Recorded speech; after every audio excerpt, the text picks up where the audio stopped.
Okay, start. Well played. By Katrina, Ramos, Atienza. On Wednesday night, Patrice dragged her tired, aching body, still clad in her drenched jersey and cleats, to the campus mall for the dinner meeting with Paul. Hello. She said breathlessly. She dumped her gym bag on the seat and threw herself on top of it, resisting the urge to rest her head on the table and just go for a long snooze. I was waiting to see if you'd text, said Paul. Patrice's ears pricked up, but she was too tired to be irritated. I was only 10 freaking minutes late, Paul. She said listlessly. He watched her close.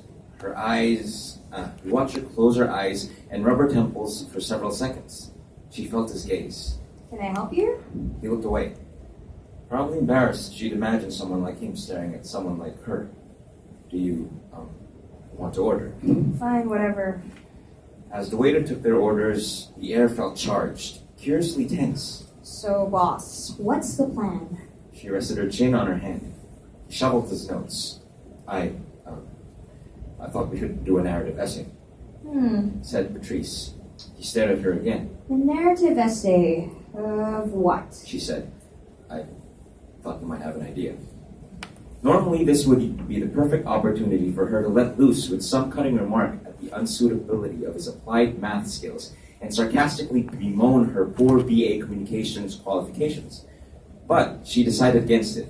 She wanted to get this over with. Let's see. She began. It's a 2-person project, and this is expository writing, so obviously there's a lot of description and explanation required. We can both do our own thing and splice it together.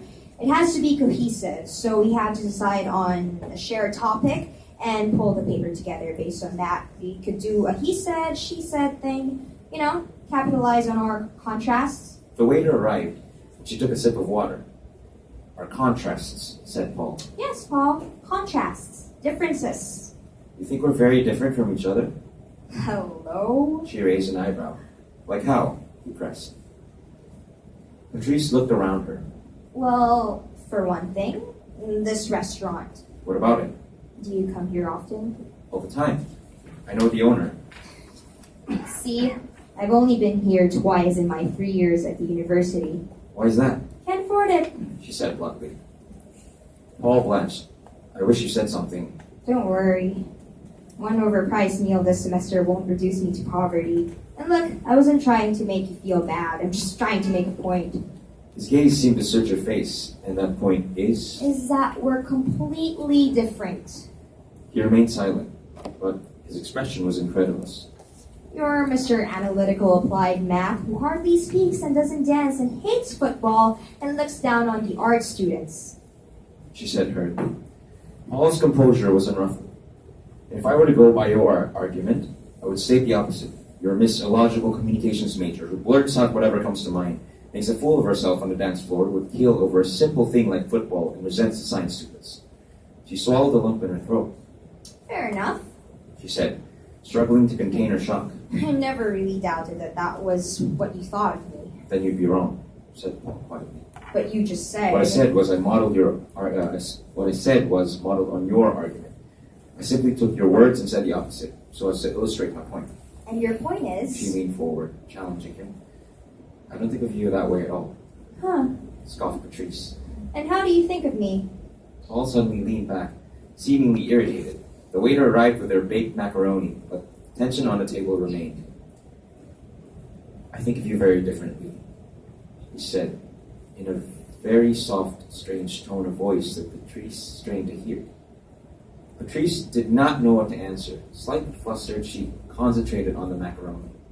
Silently, he watched her eat.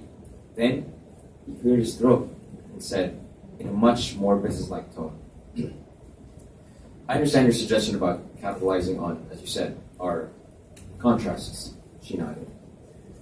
What do you think about us describing a specific event so that they run parallel to each other? It would have to be the same event, of course, he added. That works. She said, in a way that she hoped sounded casual. What event? It could be a childhood memory or a shared situation, I doubt you have any situations to share with me. said Patrice, Paul looked irritated again. I think there are common experiences regardless of social status.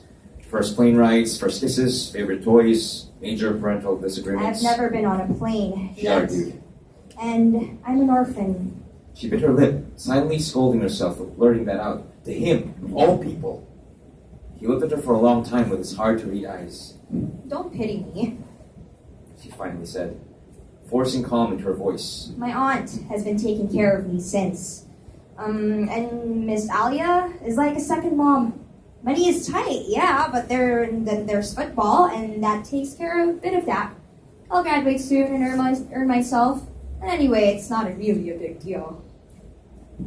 When did you lose self? Said Paul uncertainly. When did they pass away? My dad died when I was a baby. Said Patrice. Mom was always sickly. She lived with her sister, my aunt, obviously, and they both looked after me. Then in high school, well, that's when Mom finally followed Dad. I was, 13, I guess. She picked at the macaroni, and for several minutes, both of them ate in silence.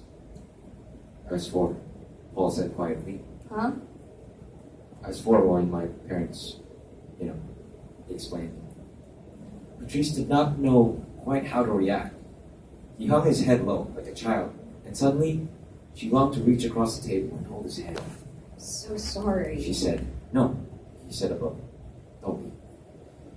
She debated if she should ask him how it happened, but he startled her by saying, they were on a boat to Bacolod. We had some relatives there. My grandfather told me that Pa wanted to take a plane, but Ma was scared of flying. The boat. It sank. Made the news and everything. I don't remember much, actually. My grandparents have clippings and stuff, but I don't want to look at them. Obviously. Your grandparents raised you? Asked Patrice. Yes. He blinked several times, sipped water, cleared his throat, and had a few bites of macaroni. So, he said. And now he sounded distant once again, arrogant and direct. Would you like to write about that? Yes, I mean, well, if it's okay with you. Yes, that's fine. He said quickly. No. Said Patrice. Well, we could do around 6 pages each of our essay. That comes out to 12 pages. Obviously, said Paul. I remember having to do 15 pages, yes? This was said so rudely that Patrice's ears tingled. I know that. I'm not deaf or stupid. I remember instructions too. We'll do 6 each. That leaves a page for the intro and a couple at the end to tie the whole thing together. Okay, said Paul, avoiding her gaze. So, 6 pages each. Do you want to work together on doing the intro, or will you trust me enough to do it myself? But I might be a lowly arts student, but writing's one of my main skills, even if you think it's laughably simple. I didn't say that, he said. Patrice took a deep breath to steady herself. Why was she so rattled by him? Why was she so annoyed at his change of tone? She held very still, composing herself. Finally, she managed a tight grimace. Right. Well, if you have no strong objections, I'll do the intro and the tying up, okay? Paul looked like he wanted to argue, but stopped with a steely glint in her eyes. Fine, Great. she said, faking a smile. Email me your stuff next week. She texted him her email address. And I'll work on it over the weekend. We'll polish it on Monday and pass it on the next class. Yes, he said, sounding strangely disappointed. They finished their meal in silence, only speaking to argue over the bill. He wanted to pay for a meal. She felt insulted. And after a heated exchange, they agreed to go Dutch. She gathered her bag and stood to leave. How are you getting home? Said Paul. Walking. She sniffed. I have a car. I could just take you Well, home. shoot, I just forgot. I have to pass by the grocery downstairs, get some supplies. She said, taking it up as she talked. It's almost 10. The grocery's already closed. He said stiffly. Well, That's fine, said Paul. Fine. He stood and gave her a brief, stiff, formal kind of nod, which seemed almost a bow. Where's the page? No. Patrice resisted the urge to curtsy. He looked at her for several moments, seemingly distressed. She waited for him to say something, anything. But then, he nodded again and quickly left. Well played. By Katrina, Ramos, Atienza.